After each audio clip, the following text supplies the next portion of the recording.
ne balo bi an sigi kunye munye Mali turodusu u desera Fransi desera turodusu munu tumbu bolo olu be desera sema turodusu a be desera u tato kera munye galomba tege ni montage amena andadu ola kulu chancha granke minda bagolo kan nan temena ka boyo minye Fransi dibite doye o fana kumana ko Jean-Pierre o fana kumana ayo koda Fransi kan granke minda bagolo kan ambe andadu ola nan temena ka boy Ibrahim Traoré aye minan san akabo hakilma avion min jigina Burkina kono kuna sini ate ku TGV kono ambe Ibrahim Traoré fo ka wali ɲuman dɔn nin da kɛ cogo ye i ka bonya bi fo kɛ minan jugubaw de ka sɔrɔ i bolo i gasi ka sigi bi fo k'a ka sɔrɔ kɛlɛkɛ minan de b'i bolo an bɛ Ibrahim Traoré fo ka tila ka Poutine fo jigitugu masa n'ale tun tɛ Mali tun tɛ minan sɔrɔ Burkina tun tɛ minan sɔrɔ Niger tun tɛ minan sɔrɔ an n'an ka wari tun bɛ ka yala dɔw nɔfɛ yan k'u ka minan feere an ma u banna ka minan feere an ma waati min an balimaw bɛ ka jeni olu dangaden kelen ninnu kana ko k'u b'u da don anw ka Mali ko la ala ka hinɛ aw la k'aw dayɔrɔ sumaya n'an tɛmɛna ka bɔ yen nɔ an b'an da don sema mɔgɔw ka ko la sema mɔgɔ minnu ye sema sigi k'a tu tigɛ ka barika don sema na olu ye ɲɔgɔn dalajɛ Bamakɔ n'o ye Musa Ag Ater ninnu ye olu ye ɲɔgɔn dalajɛ a ko b'a ɲini i y'a faamuya b'a la u jɛ ɲɔgɔn fɛ u ka marifa bila an b'a fɔ ko trop tard joli tɛ suma nɛn kan dɛ bana jugu fura ye fura jugu ye an b'olu cancanya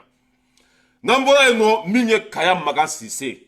den langolon filadenw bɛɛ lajɛlen ka jaga Sena Samara i y'a faamuya b'a la le plus voleur du monde Bubu Sise Kaya Magan Sise ale de y'i to lahara a tɛ diɲɛ yɛrɛ kɔnɔ dɛ Bubu bɛ fɔ lahara de ale de y'i to lahara ka lɛtiri camanjan dɔ sɛbɛn ko Asimi ninnu ka bɛɛ fara ɲɔgɔn kan ko an ka sigi ka kuma a ko élection min bɔtɔla fila dɔgɔkɔrɔ k'olu ma jɛn n'a ye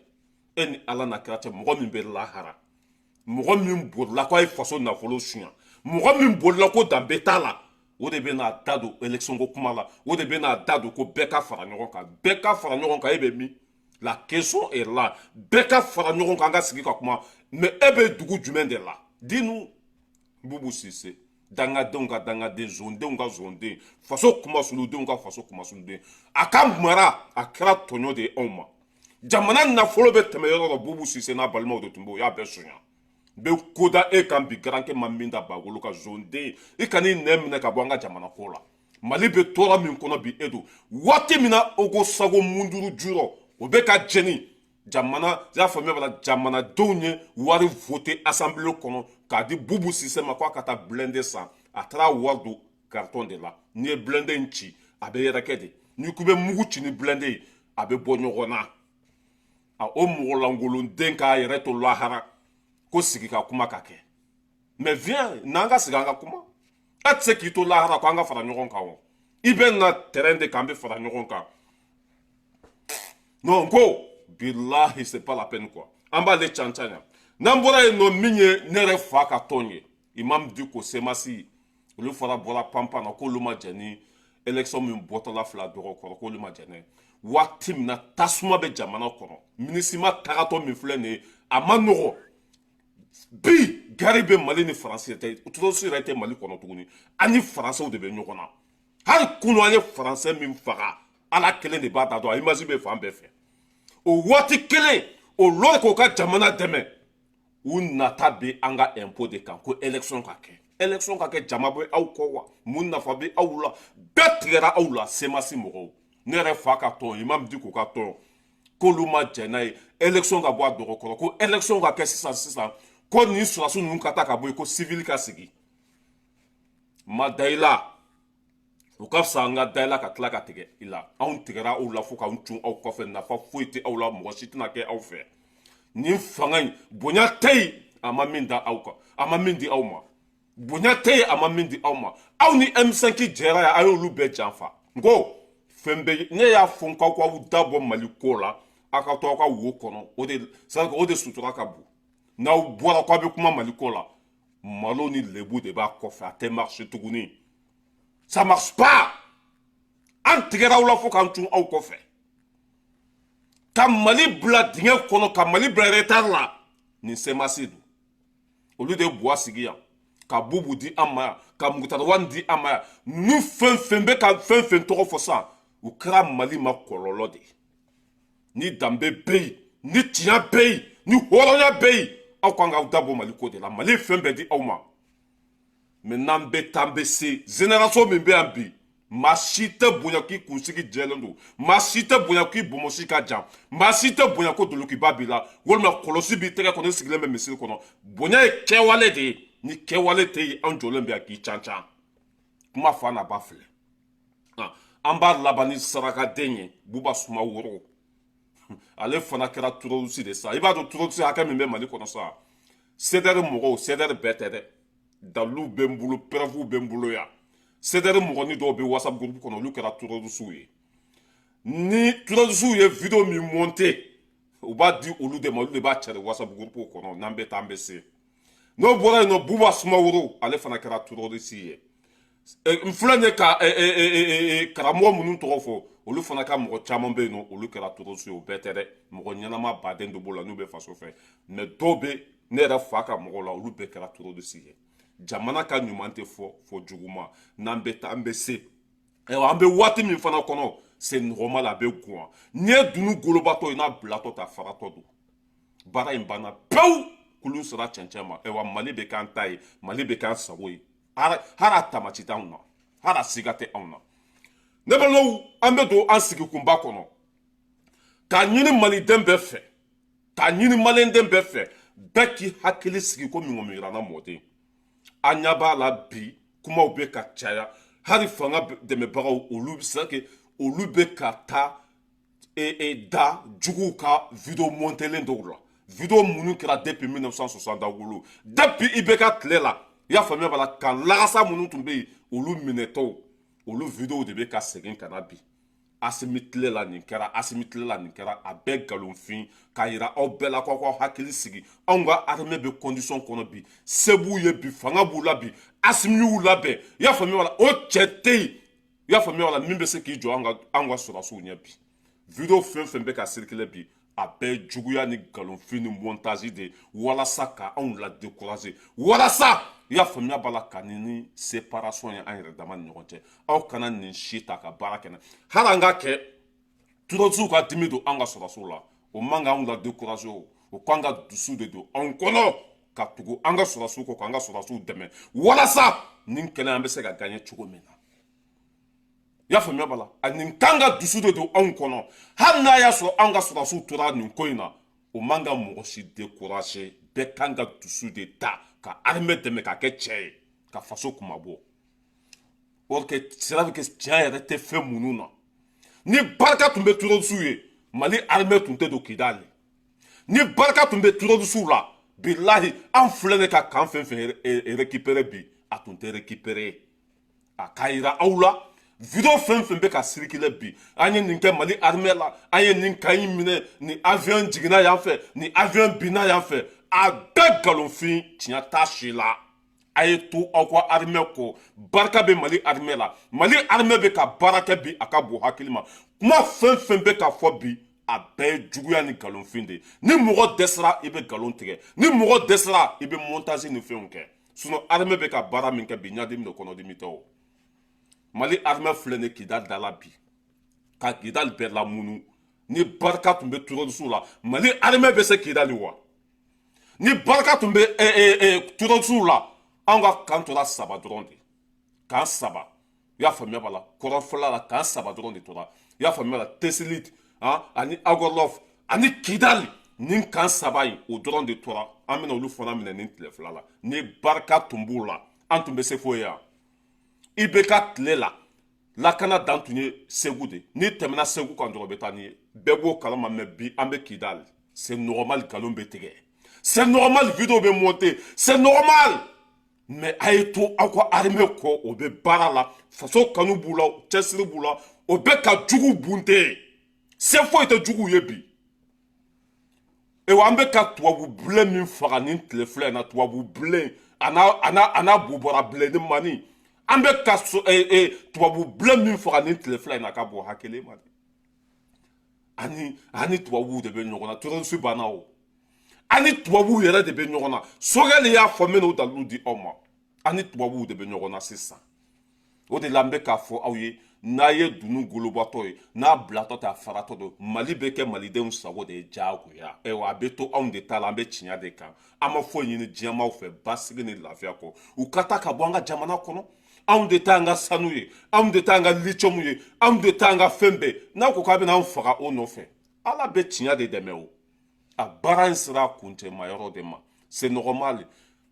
CDR mɔgɔ kɛra terroriste ye Buba Fane y'a faamuya b'a la o bɛ kaso la Faransi ya o barika banna o dati banna se foyi tɛ ale ye c'est normal nkalon bɛ tigɛ terroristes bɛ dɛmɛ mais a tɛ marché yan k'a fɔ bɛɛ ye bɛɛ k'i hakili sigi foyi tɛ yen an ka sɔrɔsiw o ye Kidali bɛɛ lamini bi walahi n bɛ kali ala la ala min ka bon ka kali ma an ka sɔrɔsiw Mali sɔrɔsiw Burkina sɔrɔsiw ni comment ça s'appelle Niger sɔrɔsiw nin jamana saba a sɔrɔsi bɛɛ kundalen bɛ Kidali kan bi wallahi billahi suma wallahi o de la ima ye jugu bɛ bɔ fara la Mali territoire bɛɛ kɛra an ta ye an sen bɛ se ka taa fan bɛɛ fɛ wa kuma fɛn fɛn bɛ fɔ aw ye bi Mali avion binna dɛ k'a minɛna a bɛɛ galon fin n bɛ kali ala la ala min kan cɛ o tɛ se ka k'a minɛ sa e bɛ k'a minɛ i bɛ taa min terroriste n'a ka marifani e bɛ k'a minɛ i bɛ taa yɔrɔ jumɛn avion b'an bolo drone b'an bolo tɛ sɛgɛn o tɛ ɲina o kelen bɛ se ka sɔrɔsi 15,000 ka baara kɛ avion kelen bɛ yen Mali bolo bi a bɛ se ka sɔrɔsi 15,000 ka baara kɛ an bɛ siran mun de ɲɛ foyi ayiwa fɛn min ka di anw ye bi terroriste ka na face en face mais o tɛ na o olu bɛ se ka na cogo jumɛn u ka na u k'u ɲɛsin an ma face en face mais o tɛ se olu bɛ se ka k'an minɛ cogo jumɛn mais o bɛ c'est que o bɛ ka janfa minnu labɛn o tɛ ban kɛlɛ la o ka bɔmu don mobili la i y'a faamuya o la k'a bila ka taa k'u ɲɛsin kaw ma olu tɛ ban kɛlɛ in na o tɛ ban ko la o ni mɔgɔ min t'o fɛ n ka cɛ bɛ taa tunga la walima i bɛ i sen bɔ Mali ko la an bɛ guerre de kɔnɔ an bɛ ka dimi don o la cogo min na o fana bɛ se ka dimi don anw na o cogo kelen na a bɛ komi n'i taara mɔgɔ fila bila i y'a faamuya b'a la sali kɔnɔ k'u ka bɔsɛgɛ kɛ e bɛ se ka ne labɛn bi walima ka kelen kɛ ne la n bɛ bin sini fana ne bɛ se k'i kɛlɛ in y'o cogo de ye quoi mais kɛlɛ in banna pewu bɛɛ k'i hakili sigi buye ninnu ka comment ça s'appelle wulikajɔ n'u ka cɛsiri walayi foyi tɛ se Mali la bi ɲɔgɔn buye Asrafu Sarafa olu ka duwawu n'u ka cɛsiri n'u ka wulikajɔ foyi tɛ Mali sɔrɔ bi wa anw ka armée bɛ condition kɔnɔ u bɛ ka juguw kunci k'u dafara k'u bunte n bɛna o preuve yira o la sisan tubabu bilen dɔ bɛ yan a salen don ni ko n b'a su yira sisan o bɛ na an ka pasi ta tubabu bilen an y'a faga kunu ka kun ci ka dafara ni an ka avion ye n'an bɛ taa an bɛ se Maliyɛnw aw jɔlen ka to n'a ye kuma min mɛn ne da kɔnɔ o de ye tiɲɛ ye n'a ye kuma min mɛn Diripa da kɔnɔ o de ye tiɲɛ ye n'a ye kuma min mɛn y'a faamuya bala mɔgɔ minnu bɛ ka fanga dɛmɛ bi n'a ye kuma mɛn olu ka videomaniw da kɔnɔ o de ye tiɲɛ ye ni barika tun bɛ ninnu na sisan walahi bilahi ni ninnu tun bɛ se ko la Mali lakana i y'a faamuya bala dan tun bɛ kɛ Segu de mais an filɛ nin fɔ Kidali o b'a yira k'a fɔ c'est nous les patrons MINUSMA gɛnna Faransi gɛnna ninnu pa foyi t'an kan an filɛ Mali armée an filɛ kuma na waati min na an kɛn bɛ ka Kidali fan bɛɛ minɛ jɔn de bɛ ka perdre terroriste de bɛ ka perdre se t'u ye tuguni dabali t'u ye o bɛ nkalon tigɛ ka video monter k'aw bila fili la anw tɛ bila fili la bi an tɛ bila fili la sini an ka danaya b'an ka armée kan an b'an ka armée kɔ fo saya parce qu'on veut bara la bi ils sont très puissants aujourd'hui ne balimaw tellement que an bɛ sira la ka taa Kidali an ye buruburuni minnu sɔrɔ an ye gosili da olu kan olu dɔw yɛrɛ bɛ ka ɲɔgɔn faga quoi tellement que o ye avion mankan mɛn u yɛrɛ bɛ ka kisɛ wuli ɲɔgɔn na o bɛ ka mobili boli fo ka taa mobili turu a kunjugu kan hali a ma s'u ma de avion mankan dɔrɔn Kidali cɛncɛn sanfɛ o bɛ ka u ka mobili boli cogo dɔ la yɛlɛ bɛ ɲini k'an faga quoi ala ka barika don Mali armée la an bɛna o image yira aw la a y'a lajɛ dɛ hali a ma s'u ma a bɛ hakɛ to dɛ voilà TikTok a y'a lajɛ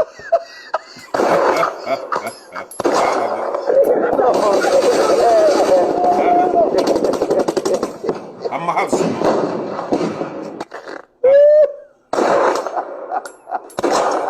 hali a ma s'u ma avion dɔrɔn mankan de mɛnna avion mankan de mɛnna comment ça s'appelle Kidali an bɛ ɲini ka se Kidali buruburu minnu tun bɛ sira la sema terroriste ninnu avion tɛmɛtɔ dɔrɔn a mankan dɔrɔn bilahi n ka cɛn k'o ye mobili boli fo mobili bɛ pan ka t'i turu a kunjugu kan kisɛ o yɛrɛ bɛ k'a cɛ ɲɔgɔn na ye jɔn bɛ se Mali armée la bi ni ninnu sera mali armée la an b'an ka nationalité falen kuma fɛn fɛn bɛ ka fɔ aw ye nkalonfin don juguya don wa mali armée bɛ k'u bɛɛ faga de bilahi marifa bɛ fɛn fɛn bolo an bɛ ka bɛɛ kun ci ka bɛɛ dafara wa mali territoire bɛɛ kɛra an ta ye minisma bɛ kan saba min kɔnɔ o bɛɛ minɛtɔla don ni tile fila la minisma kan fɛn fɛn tun bɛ minisma bolo kan saba in comment ça s'appelle Tessit Agorlof ani Kidali ni kan saba bɛ minɛtɔ don ni tile fila in mun bɛ yen tuguni c'est normal o bɛ nkalon tigɛ ni se tɛ mɔgɔ i bɛ nkalon tigɛ sinon n'i ye baara kɛ a bɛ ye o n'i ye baara kɛ a bɛ ye o a bɛ lakale mais depuis i bɛ ka tile la kan fitinin minnu tun bɛ minɛ olu de bɛ ka yira bi an ye nin minɛ an y'an ka fɛn minɛ e ka c'est que o bɛ k'a fɔ ko kan minnu bɛ ka minɛ e ka taa don Google kɔnɔ ko nin video in delila ka publier wa Google b'a fɔ ko nin video in publier la depuis 2000 combien a b'a bɛɛ f'u ye video minnu bɛ ka circuler bi olu bɛ k'a fɔ avion minnu binna e k'a don Google kɔnɔ dɔrɔn ko nin avion binna don jumɛn a b'a date bɛɛ f'u ye mais ni mɔgɔ dɛsɛra i bɛ nkalon tigɛ k'a fɔ an kanubagaw ye k'a fɔ maliyɛn bɛɛ ye an ka to an ka sɔrɔdasiw kɔ an ka to an ka ɲɛmɔgɔw kɔ faso kanu b'u la danbe b'u la baara bɛ ka kɛ tiɲɛ kan wa dimi bɛ ka bɔ mali la an bɛ Kidali n bɛ kuma na waati an bɛ don min na komi bi mali armée bɛ Kidali an bɛ don min na komi bi n ka cɛ irisiw fana bɛ k'an dɛmɛ a ka bɔ n ko a bɛɛ k'i da i ka sunɔgɔ sa nin ko in banna o n'i ye dunun golobatɔ ye n'a bilatɔ ta citɔla don n'i ye dunun golobatɔ ye n'a bilatɔ ta faratɔ don foyi tɛ se ka mali armée lasegin bi an bɛna an ka armée yɛrɛ la tellement que o bɛ baara la bi a ka bon hakili ma a ye mali armée lajɛ dɛ a y'an ka cɛbaw lajɛ a y'an ka armée lajɛ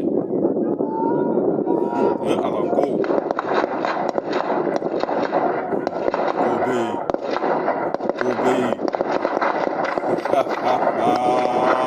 dugumala dɔrɔn de filɛ nin ka cɛ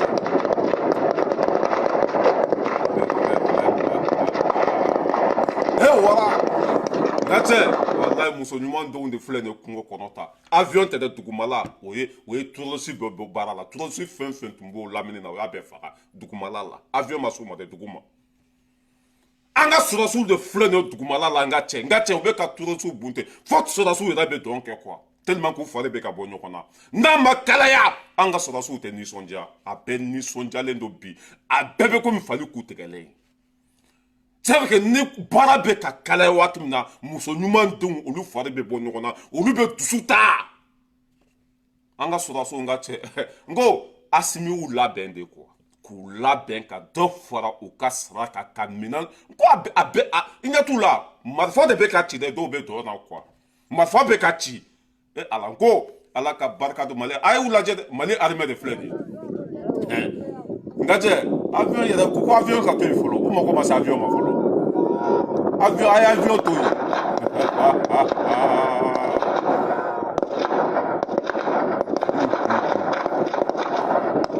ala cɛ ka kɛ cɛ ye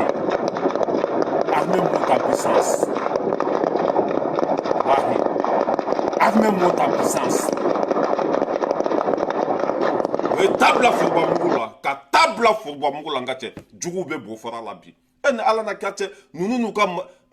ko sɔrɔdasiw ko Asimi ka avion ninnu to fɔlɔ u ka lafiya u mago ma se avion ma u b'u sen de la n ka cɛ o bɛ ka Kidali bɛɛ minɛ u b'u sen de la ka Kidali lamini bi o de la juguw siranna ka communiqué kɛ ka wele bila diɲɛmaaw ma Sema terroriste ko ni diɲɛmaaw mana olu dɛmɛ ko Mali Burkina Niger k'u ka sɔrɔdasiw bɛɛ farala ɲɔgɔn kan k'u bɛna bin olu kan n ka cɛ a ma foyi y'a la fɔlɔ bilahi aw bɛ marifa bila Sema terroriste u ja tigɛlen don u sirannen don tɔ t'u la bi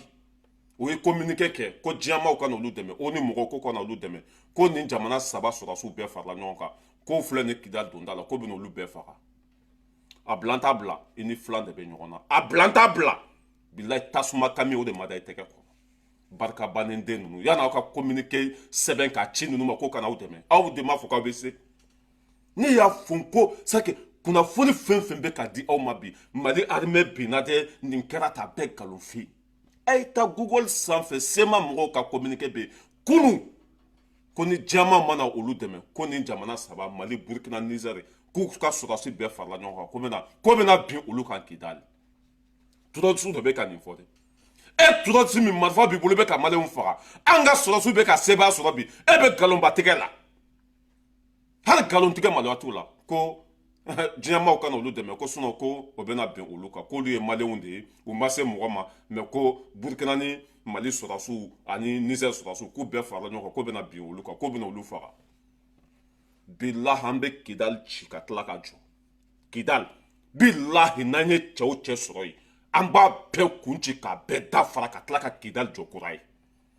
kidali tɛ bilahi an bɛ kidali kisɛ kɛ k'a biriki a kogo i y'a faamuya b'a la hali a yiri k'a bɛɛ tigɛ k'a bɛɛ fili baji la ka tila ka na jɔ kura ye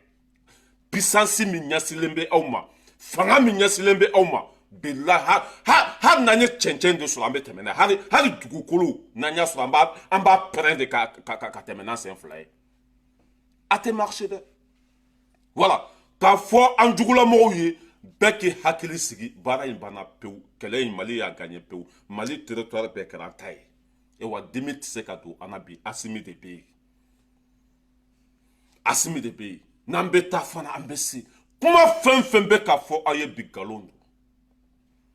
video fɛn fɛn bɛ ka yira aw la bi montage don ni se tun b'u ye an tɛ don kidali ni se tun b'u ye an tɛ se hali moti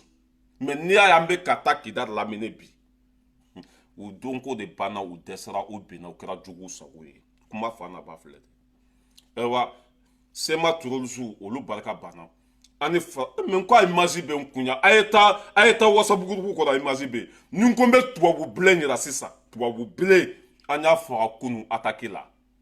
e bɛ d'a la tubabu bilen marifa de b'olu bolo sa u ka turolusi bɛɛ dɛsɛra tubabu bilenw yɛrɛ de bɛ ka marifa ta bi a image bɛ fan bɛɛ fɛ tubabu bilen ka minɛ français mugu b'a bolo a bɛ ka maliyɛnw faga an y'a kun ci k'a dafara kɛlɛ in ma nɔgɔn dɛ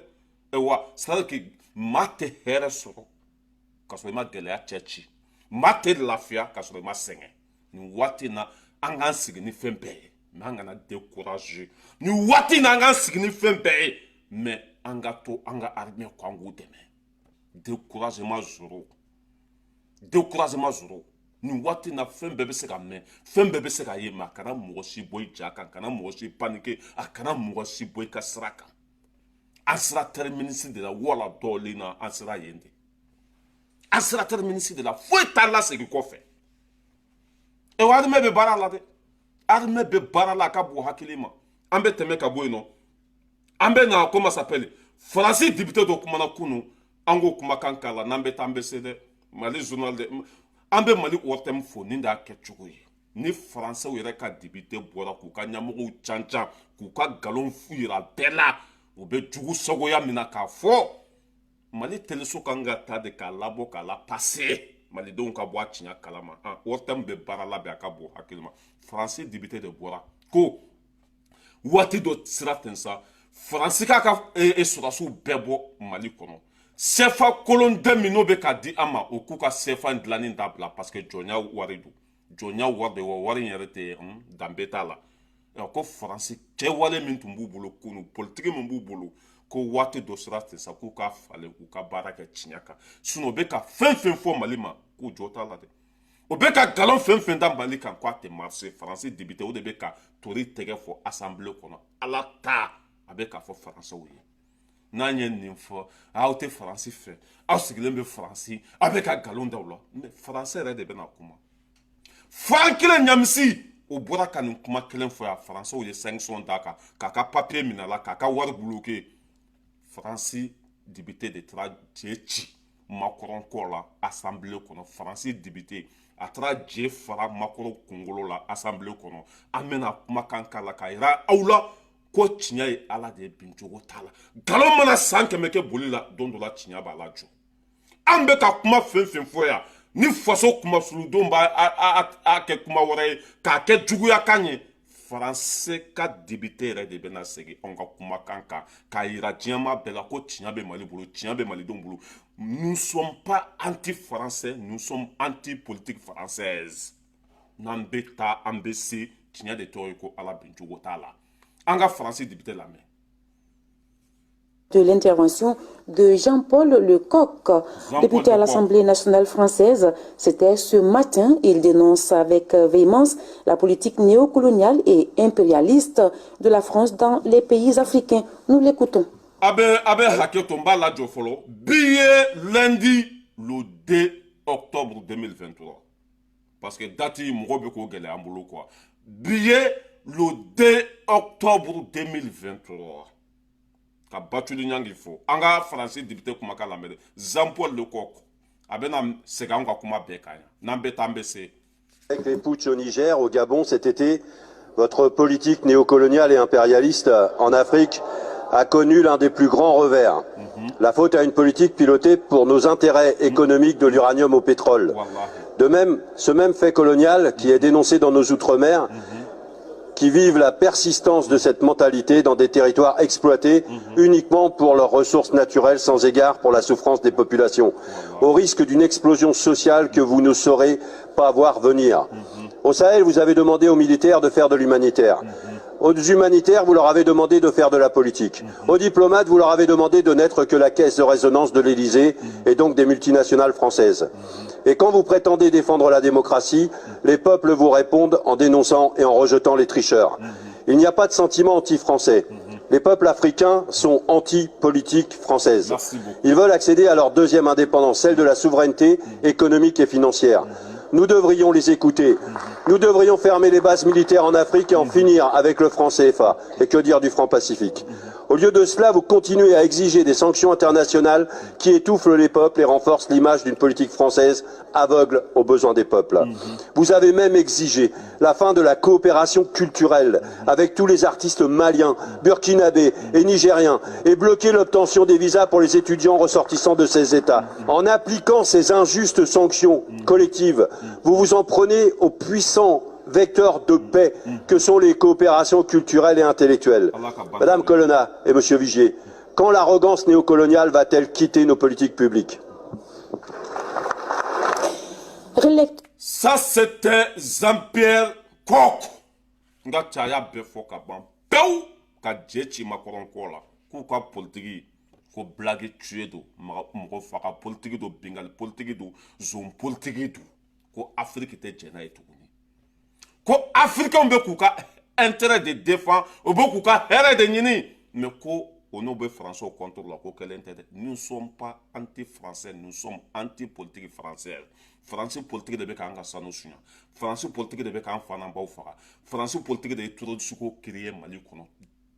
toro fen be africain kan bi français politique tout je bora ko te fo ko ka politique sans ka baraka tinyaka suno malo ni ta tinya ba ko fe ni ay français kala nyugun tan fenye bi ka ke samia boy ka ke jugu sogo ka bas na muso sogo ko do rete de ko ka bengali de ya famille bala ka bengali o de degere ka bu u ka bengali ya famille bala o de ka jugun ka teme fembe ka ko kele zondo o be bimro kan o be mro fara o bolo la fe no fe ka ta bimro kan ku fara o bolo la fe no fe français député de flag ne kan ni fode anye ne be fo kunya e sigelen de français de français papier be bolo de ni te français fe français re de flag ne kan ni fo français nyamro do ka président do ka député do ka ministre do ni kuma kan be ko te ka batike français be toujours da ninka tinya de be laban ko bebe laban tinya de ma anye ni fo yan ka sengen non ko isigelembe ya itu fede ambe ka jia be kele da ante ni fe ngache chao chema na ken nunca politique fe eye faso kuma sulu dende e paso kuma sulu dende ya famia bala torote e la ni horon kolonte nunca politique o de andambe bwana asimi ko de be pampeu Ibrahim Abdraman Chani toro Burkina présent ko français politique be ba Afrique ou ka député flene ka fote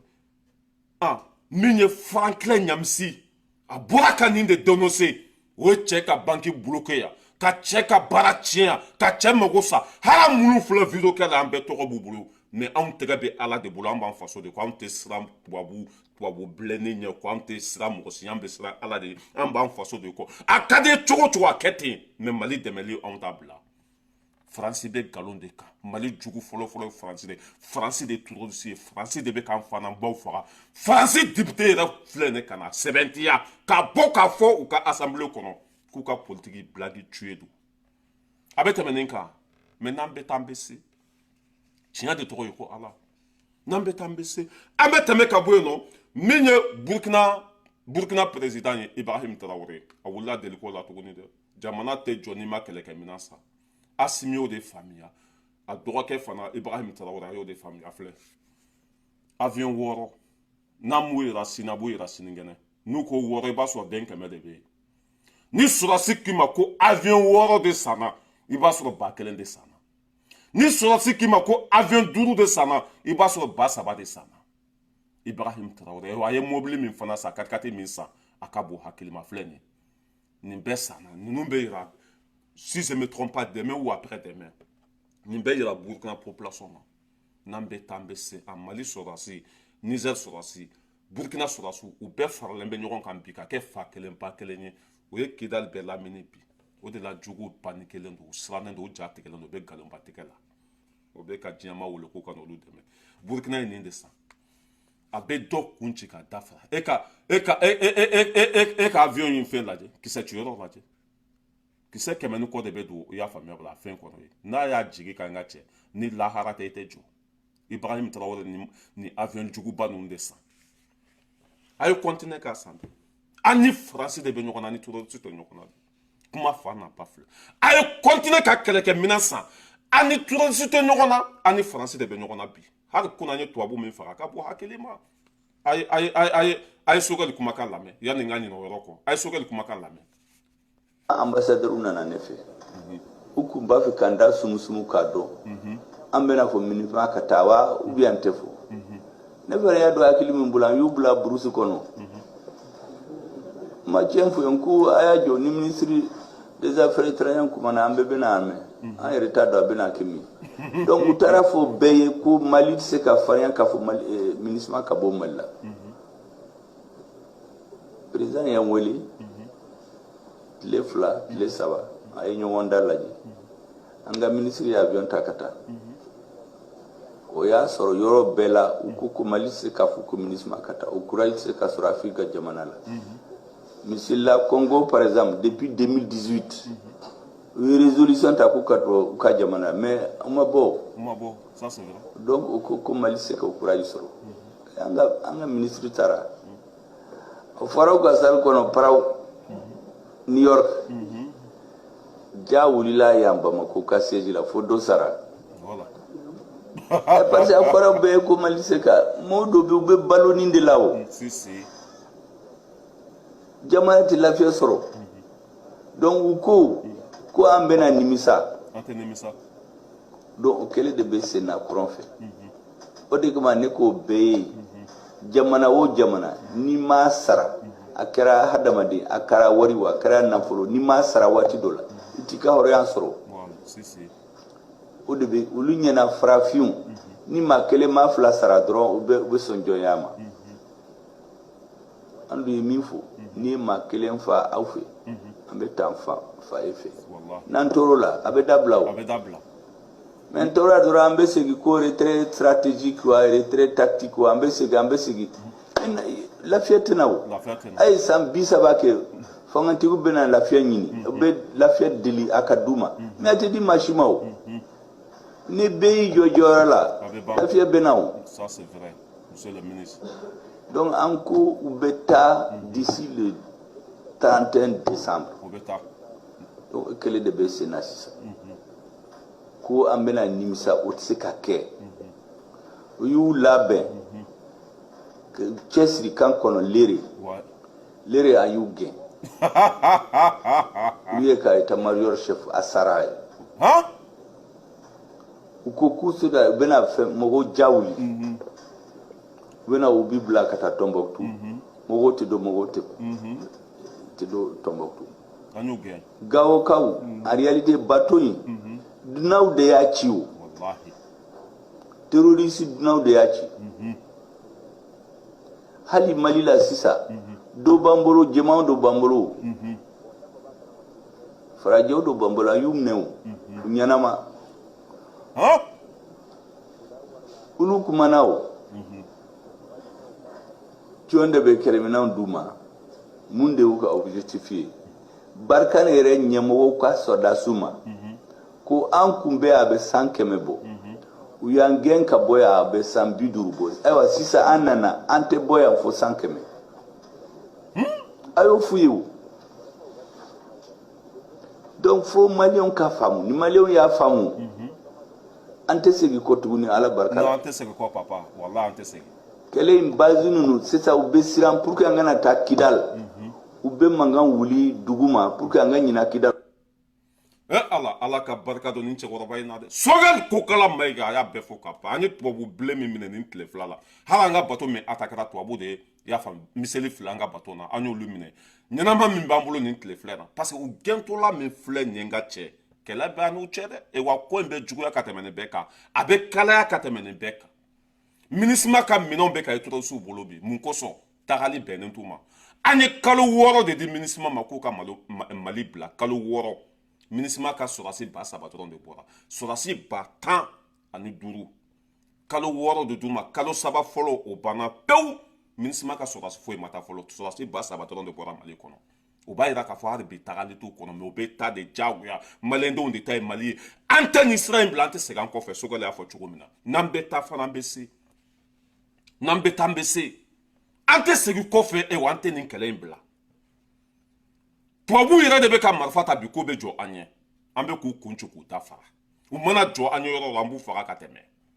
u mana jan da an ɲɛ yɔrɔ la an b'u kun ci k'u ta fara baara ma ban Sogɛli bɔra k'a fɔ dɛ tubabu bilen min minɛnen bɛ an bolo bi n'an bɛ ka kuran sigi u Kokala la n'o bɛ k'u ka janfan fɔ an ye kɛlɛ min y'a faamuya b'a la u bɛ n'an bɛ taa an bɛ se Asimi de bɛ Sogɛli de bɛ ne yɛrɛ bɛ an ka cɛ u can an ka to nin sira in kan dɛ u ye mɔgɔ faga na o kɛlɛ tɛ taa o kɔ Sogɛli bɔra k'a fɔ u ye an faga o an bɛ jɔ de kɔ an bɛ jɔ de kɔ an bɛ jɔ de an ka avion binna an bɛ jɔ de an ka sɔrɔdasi sara an bɛ jɔ de ni kɛlɛ in bɛ ban de u bɛ Mali bila de diyagoya n'o ma kɛ lafiya tɛ na n'o ma kɛ lafiya tɛ na o bɛ bila dɛ Sogɛli bɔra k'a fɔ an ye sɔrɔdasi faransɛ min ɲɛnama minɛ a ka bɔ hakili ma o de la u bɛ k'u ka vidéomaniw bila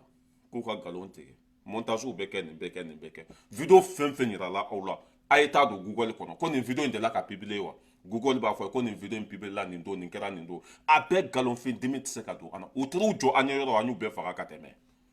an y'u bɛɛ kun ci k'u bɛɛ dafara an bɛ tɛmɛ ka bɔ Sogɛli an ka foli b'i ye ne balimaw an bɛ na jɔ la tuguni Bubu Sise de bɔra ka communiqué kɛ ko min ye Asimi ninnu ye k'u ka bɛɛ fara ɲɔgɔn kan ko an ka sigi ka kuma masa o de la fɔra ko muso kolon tɛ foyi wolo ni den kolon tɛ ala bɛ muso dɔw bali den na u bɛ kasi ma den sɔrɔ u bɛ se moriw ma wari bɛ taa fufalaki la ala b'i bali ko min na ala de b'a dɔn i balila ko min na i ka hɛrɛ de b'a la a i ka to den sɔrɔ baliya la o ka fisa i ka Bubu ɲɔgɔnna ninnu wolo Bubu min ye Mali danbe bɔ a la ka Mali nafolo suɲɛ Bubu bɛ boli la o de da bɛ anw ka Mali ko la mun de y'a to n'a ye Mali bila a ye faso nafolo de suɲɛ Bubu tɔgɔ t'a la bi ka bila la ni zon tɛ o de ko k'an ka lajɛ k'an ka bɛn k'an ka sigi ka kuma n'i bɛ fɛ an ka sigi ka kuma n'a kɛ mɛ bɛ se k'i to kɔfɛ cogo jumɛn ko an ka lajɛ sigi ka fɔ ka kɛ an ka bɛn kelen na élection ka kɛ mais a ka bɔ hakili ma le plus voleur du monde Bubu Sise le plus indigne malhonnête Bubu Sise le plus kalabantiden Bubu Sise le plus voleur Bubu do a n'i bɛ fɛ an ka bɛn n'an ka sigi an ka kuma i y'an ka wari minnu suɲɛ k'olu lasegin wari minnu n'u t'u intérêt ka t'u su don i ka taa olu labɔ kɔnɔ di an ma an bɛ bɛn fɔ la e sigilen bɛ ka mercenaires sara u kana bi an ka mercenaires sara Asimi ninnu ka fanga bɛ se ka tiɲɛ cogo min na e de bɛ n'i da don Mali ko la bi Kaya Magan Sise e ɲinana nin don quoi nin don e ɲinana nin ko wa. Bonjour, comment ça va? Merci vous-même. Oui, ça va bien, ça va bien. C'est où là? Je suis arrivé hier sur Abidjan. Ah, d'accord, on m'a fait le message, mais je ne savais pas si tu étais à Niamey ou à Abidjan. Je suis arrivé hier. Ah, ben, je suis content, je suis content. Je vais rester quelques jours ici. D'accord, en attendant qu'on se voit, je voulais que tu me briefes un peu. Oui, Parce oui, que oui. je vois le président de la commission aujourd'hui avant qu'il n'aille au Burkina. D'accord. Voilà, comment les choses se passent au Mali? Bon, malgré tout ce qu'ils veulent faire croire, Oui. la situation reste très difficile pour eux. Vraiment, ça va être extrêmement difficile de tenir encore 3 à 4 semaines financièrement. Donc la pression, elle est vraiment là, elle est réelle, elle monte. Économiquement, les prix ont flambé, y inclut les denrées alimentaires. C'est difficile aujourd'hui de se procurer du riz à un prix normal, du sucre. Tout ce qui est ciment aussi a été affecté. Même la main-d'œuvre commence à se plaindre un peu. An bɛ jugu sago den lajɔ pour que vidéo kana diya ni ye bubu sise kumakan de ani alasan tun bɛ téléphone na o vocal bɔra ko a ye nin vocal kɛ depuis salon na sini ko an bɛ waati min na komi bi ko Asimi ninnu ka fanga ko a bɛna bin ko parce que kɔngɔ bɛ jamana kɔnɔdenw na sukaro tɛ se ka sa foyi tɛ se ka sa ko wari fana tɛ kɛsi kɔnɔ zonden mɔgɔ min y'an ka wari bɛɛ suɲa ka Mali segin a sen tɛgɛ kɔnɔ Mali bɛ tɔɔrɔ min kɔnɔ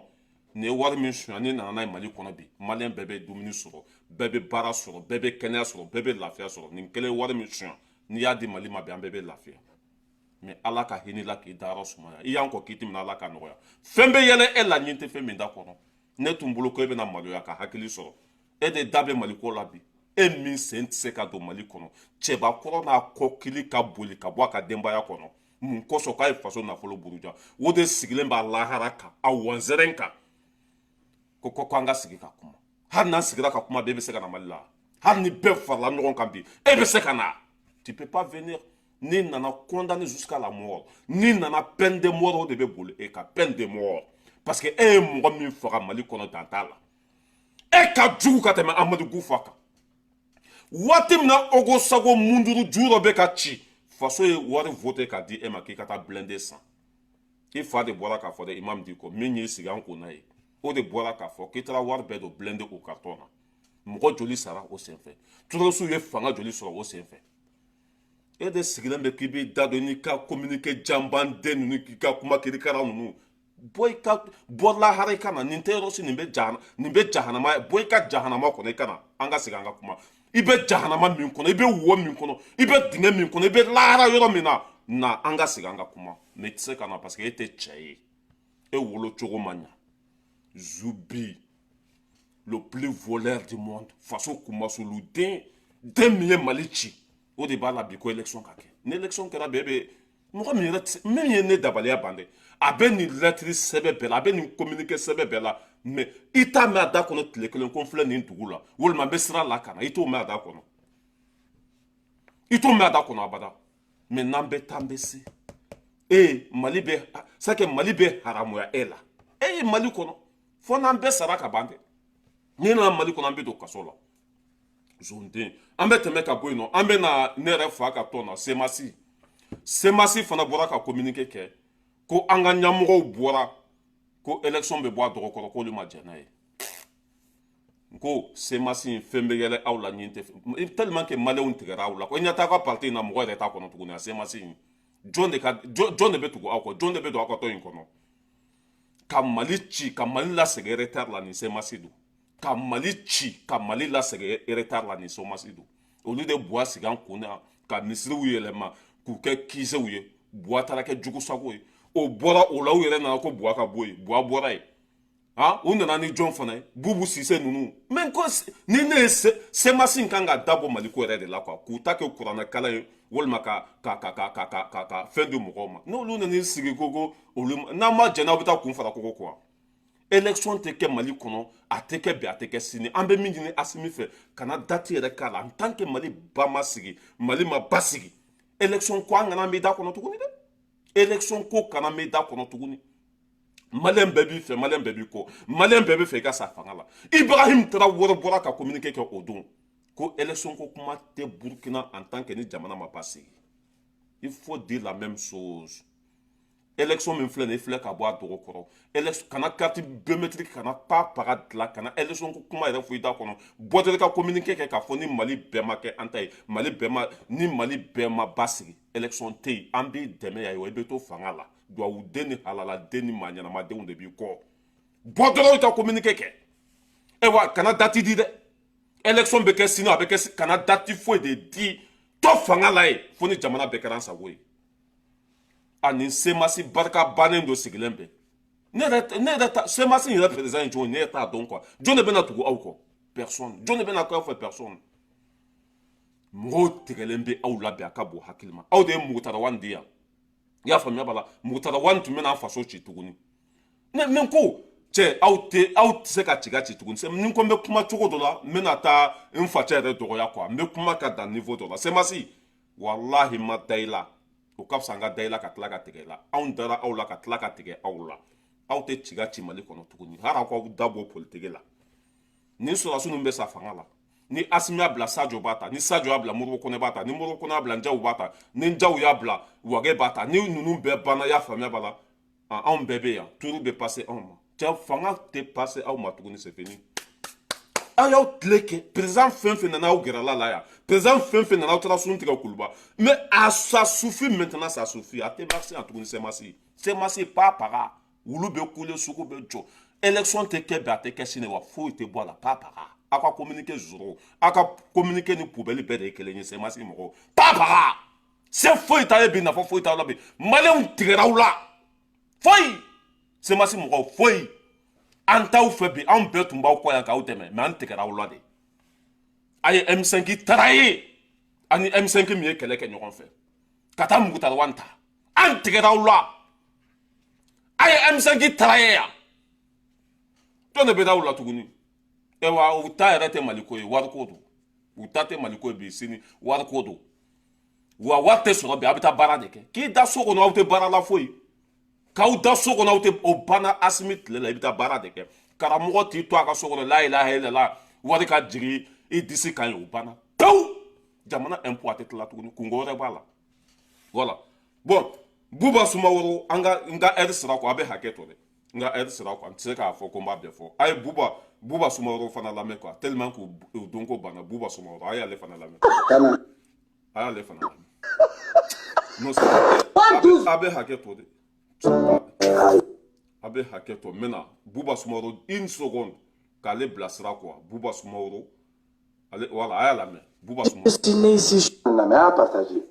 awɔ tiɲɛw b'an bolo yan dɛ an ka jan ka lamɛn tellement que a tɛ yeli yɛrɛ kɛ to ne ka ɲɛ lajɛ a kɛra fatɔ ye somɔgɔw bɛ di kɔni baasi tɛ yen nɔ parce que aw bɛ yen nɔ an yɛrɛ bɛ yan nɔ an tɛ se k'a fɔ baasi t'an na baasi b'an na parce que imagine yɛrɛ yeli ye baasi ye ne ye n kɔrɔkɛ den de wele su na a ka marifa bila a ka teni bila a ka bɔ teni na a ka teni bila a ka kunda Bamakɔ kan n'a bɛ signé yɔrɔ min na k'a ye teni bila ka taa signé k'a teni tellement que Buba Fane ninnu barika banna o kɛra juguw sago o bɛ kaso de la Faransi kɔnɔ yan parce que n ka cɛ n'i tɛ baara la Faransi kelen bɛ so kɔnɔ i bɛ kɛ fatɔ de i ɲɛ t'a la n'a bɛ video yɛrɛ lajɛ a ɲɛ bɛ cogo min na Buba ninnu dati banna mɔgɔ t'u lamɛn mɔgɔ t'u fɛ a yɛrɛ n'a terimuso dɔ bɛnn'a kan k'ale den tun bɛ sɔrɔdasiya la k'ale ko k'a ka marifa bila a kana da an ka marifa bila dɛ a ka Mali yɛrɛ bila on s'en fout i y'a faamuya bala mɔgɔ fɛn fɛn n'i bɛ don sɔrɔdasiya la i bɛ don a kan de saya ni balo de bɛ yen n'i tɛ saya fɛ walima n'i tɛ fɛ i den ka sa pour que i b'a don sɔrɔdasiya la Mali mana kɛ cogo o cogo bi ka fisa ni kunu ye Buba Sumaworo Mali mana kɛ cogo o cogo bi ka fisa ni kunu ye kunu i y'a faamuya bala Asimi ninnu de tun bɛ kɛlɛkɛyɔrɔ la ji t'u bolo marifa t'u bolo mobili t'u bolo tun bɛ taga mun sen de la Asimi ninnu ye o ko kungo kɔnɔ ye ka sɛgɛn k'u ka minɔgɔ k'u ka tɔɔrɔ k'u o kɔmasegin de kɛra Asimi ninnu ma hɛrɛ ye ni Asimi ninnu fana kɛra ɲɛmɔgɔ ye so obligatoire dɔw bɛ taa kɛlɛkɛyɔrɔ de la a ma fɔlɔ Asimi na dɛ Asimi ninnu tun bɛ kɛlɛkɛyɔrɔ la waati min na Buwa dalen tun bɛ climatiseur kɔnɔ faso nafolo bɛ ka fusugu hali a tɛ ka don kɛlɛkɛminɛn na bi Asimi de bɛ sɔrɔsiw bɛ condition kɔnɔ ni tiri sigi k'i bɛ nin nkalon labɛn a tɛ marché o muso in kana dan ka den bɔ sɔrɔsiya la dɛ a k'a den lasegin a kɔnɔ den bɔra yɔrɔ min na a k'a lasegin yen n'o s'en fout sɔrɔsiw bɛ kɔrɔn fɛ bi o bɛ ka Mali récupérer o bɛ ka Mali segin a danbe kɔnɔ an denw bɛ ka sa dɛ Asimi ninnu bɛ mais diɲɛ dara o cogo de la o yɛrɛ de diɲɛ ta cogo ye dɔ de bɛ kɛ ɲɛmɔgɔ ye dɔ bɛ kɛ kɔmɔgɔ ye dɔ de bɛ baara kɛ dɔ bolo o ma fɔlɔ Asimi na dɛ a bɛ Asimi mankutu tiɲɛ mɔgɔ minnu bɛ se sɔrɔdasiya la olu dalen mais c'est normal o ma fɔlɔ Asimi na Musa ninnu ATT ninnu e fa tun ye ATT ye ATT tun dalen tɛ climatiseur kɔrɔ an ko dɔw tun bɛ kɛlɛkɛyɔrɔ la e fa ATT ye Buba Sumaworo o tun dalen bɛ climatiseur kɔnɔ dɔ de mais ne t'a dɔn Buba Sumaworo ninnu bɛ taa yɔrɔ min na o nin bɛɛ de ka Asimi mankutu tiɲɛ i y'a faamuya la mɔgɔ bɛ se ka muruti Asimi kama ka bɔ fanga la n'o kɛra Buba Sumaworo na sɔrɔ ka taa Mali la Asimi t'a bila bi e ka dɔgɔ i ka misɛn i ka video kɛ tɛ se ka foyi bɔ Asimi ka ko la i ka nkalonba tigɛ n'i ka montage n'i ka fɛn ninnu o bɛ dɔ fara Asimi ka puissance de kan o bɛ dɔ fara Asimi valeur de kan o bɛ dɔ fara Asimi daraja de kan o bɛ dɔ fara Asimi kanubagaw de kan yɔrɔ i bɛ sa tuma la dɛ Buba Songolo ne de filɛ ne k'a fɔ ne y'a fɔ k'i tɛ ko dɔn ne tun bɛ ko dɔn e tun bɛ dabɔ nin bɛɛ la e tɛ se ka ci ka ci i ma i ka vidéo tɛ lamɛn a tɛ lamɛn a tɛ partager han ko muso dɔ y'ale wele k'ale den ka fini bila a kana fini bila i den segin i kɔnɔ ye an mago si t'a la e de y'i den ladon sɔrɔdasiya la o n'a donna sɔrɔdasiya la fana n'a sa waati sera a bɛ sa n'a bunte waati sera a bɛ bunte sɔrɔdasi ɲɛnamaw k'u hakɛ to dɛ kuma n'a fɔ cogo do parce que i bɛ kuma tɛrɛ juguya fɔ de sɔrɔdasi fɛn fɛn bɛ don sɔrɔdasiya la i b'a dɔn ko saya ni balo b'a la parce que i bɛ taa kisɛ de kɔrɔ kisɛ Asimi tun bɛ kisɛ kɔrɔ ji t'a bolo foyi jamana na hali Asimi ninnu ka dumuni kɛ wari a tun bɛ ka suɲɛ Asimi ninnu ka dumuni kɛ wari a tun bɛ ka suɲɛ Asimi ma marifa bila dɛ Asimi ma segin ka na kɛlɛkɛyɔrɔ so kɔnɔ a y'i jija de ka faso kumabɔ a n'aw nana sigi bi k'aw denw bɛ ka sa mais c'est honteux cɛbaw bɛ yen muso ɲuman denw bɛ yen u bɛ ka faso kunna wolo ala ka barika dɔ tiɲɛ la an bɛ aw bila yan hakɛtɔ bɛ kuma kɔnɔ sini an bɛ na vive armée malienne k'an ka sɔrɔdasiw fo Kidali bɛ minɛna bi Mali sɔrɔdasi Niger sɔrɔdasiw u bɛ Kidali da la bi an bɛ ka kodo kan garankɛ ma min da bagolo kan ni se tun t'an ka sɔrɔdasiw ye o tɛ bɔ Bamako ka Segu sɔrɔ kuma ma se ka Moti sɔrɔ kuma ma se ka se Kidali bi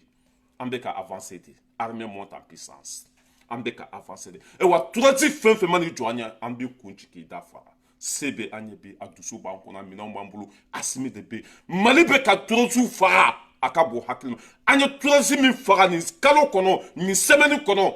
a tɛ ku TGV kɔnɔ tubabu bilenw an bɛ k'olu yɛrɛ de faga bi tellement k'u ka turasiw dɛsɛra Français yɛrɛ de bɛ ka marifa ta bi an bɛ k'olu bɛɛ kun ci k'u da fara vive Asimi Goïta